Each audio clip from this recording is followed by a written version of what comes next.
ಯೇಸು ಕ್ರಿಸ್ತ ನಾಮದಲ್ಲಿ ನಿಮ್ಮೆಲ್ಲರನ್ನ ವಂದಿಸುವವನಾಗಿದ್ದೇನೆ. ದೇವರ ವಾಕ್ಯವನ್ನು ಓದಿ ಕೇಳಿಸಿಕೊಳ್ಳುವ ಈ ದಿನ ದೇವರ ವಾಕ್ಯದಿಂದ ಆರಿಸಿಕೊಂಡ ಭಾಗವು ಮತ್ತಾಯನ ಬರೆದ ಸುವಾರ್ತೆ 7ನೇ ಅಧ್ಯಾಯ 21ನೇ ವಚನವನ್ನು ಓದಿ ಕೇಳಿಸಿಕೊಳ್ಳುವ. ನನ್ನನ್ನು ಸ್ವಾಮಿ ಸ್ವಾಮಿ ಅನ್ನುವರೆಲ್ಲರೂ ಪರಲೋಕ ರಾಜ್ಯದಲ್ಲಿ ಸೇರುವರೆಂದು ನೆನೆಸಬೇಡಿರಿ. ಪರಲೋಕದಲ್ಲಿರುವ ನನ್ನ ತಂದೆ ಚಿತ್ತದಂತೆ ನಡೆಯುವವನೇ ಪರಲೋಕ ರಾಜ್ಯಕ್ಕೆ ಸೇರುವನು.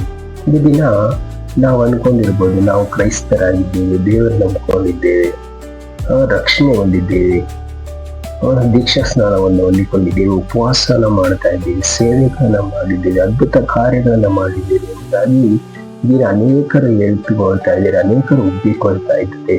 ಆದ್ರೆ ನೋಡ್ಬೇಕಾದ್ರೆ ದೇವರು ವಾಕ್ಯ ತಂದೆಯ ಚಿತ್ತ, ಪರಲೋಕದಲ್ಲಿರುವಂತಹ ದೇವರ ಚಿತ್ತವನ್ನ ನೆರವೇರಿಸುವಂತರಾಗಿರ್ಬೇಕು. ಆತನ ವಾಕ್ಯಗಳಂತೆ ಕೈಗೊಂಡು ನಡೆಯಬೇಕು. ಆತನ ಪರಿಶುದ್ಧತೆಗೆ ನಾವು ಜೀವಿಸುವಂತರಾಗಿರ್ಬೇಕು. ಪ್ರಿಯರೇ, ನಮ್ಮಲ್ಲಿರುವಂತಹ ದ್ವೇಷ, ಅಸೂಯೆ, ಕೋಪ, ಆವೇಶವನ್ನ ಎಲ್ಲವನ್ನ ಬಿಟ್ಟು ಬಿಡಬೇಕು. ಹೊಟ್ಟೆ ಕಿಚ್ಚು ಇವೆಲ್ಲವನ್ನ ನಾವು ಬಿಡುವಾಗ, ನಾವು ಕ್ರಿಸ್ತನ ಒಂದು ಪರಿಶುದ್ಧತೆಯಲ್ಲಿ ನಾವು ಜೀವಿಸುವಾಗ, ಆತನ ಆಜ್ಞೆಗಳಂತೆ ನಾವು ಯಾವಾಗ ಕೈಕೊಂಡು ನಡೀತೀವೋ ಆವಾಗ ಮಾತ್ರ ನಾವು ಪರಲೋಕ ರಾಜ್ಯಕ್ಕೆ ಸೇರುವಂತರಾಗಿರುತ್ತೇವೆ. ಪ್ರಿಯರೇ, ಇದನ್ನ ನೋಡ್ಬೇಕಾದ್ರೆ ಎಷ್ಟೋ ಜನ ಹೇಳ್ತಾ ಇದ್ದಾರೆ, ನಾವು ಯೇಸು ಸ್ವಾಮಿನ ನಂಬಿದ್ದೇವೆ, ರಕ್ಷಣೆ ಹೊಂದಿದ್ದೇವೆ, ನಾವು ಬಳಿ ಪರಲೋಕ ರಾಜ್ಯ ಇದೆ ಎಂಬುದಾಗಿರ್ತಾರೆ. ಆದ್ರೆ ನಿಜವಾಗ್ಲೂ ನಾವು ಆತನ ವಾಕ್ಯಗಳಂತೆ ಕೈಗೊಂಡು ನಡೀಬೇಕಾದ್ರೆ ಮಾತ್ರನೇ ಪರಲೋಕ ರಾಜ್ಯಕ್ಕೆ ಸೇರ್ತೀವಿ. ಈ ದಿನ ಎಷ್ಟೋ ಜನ ಕ್ರೈಸ್ತರಾಗಿದ್ದಾರೆ, ಆದ್ರೆ ಅವರ ಅಭ್ಯಾಸಗಳನ್ನ ಬಿಟ್ಟಿಲ್ಲ, ಅವರ ಕೆಟ್ಟ ಚಟಗಳನ್ನ ಬಿಟ್ಟಿಲ್ಲ, ಕೆಟ್ಟ ಆಲೋಚನೆಗಳನ್ನ ಬಿಟ್ಟಿಲ್ಲ. ಬೇರೆ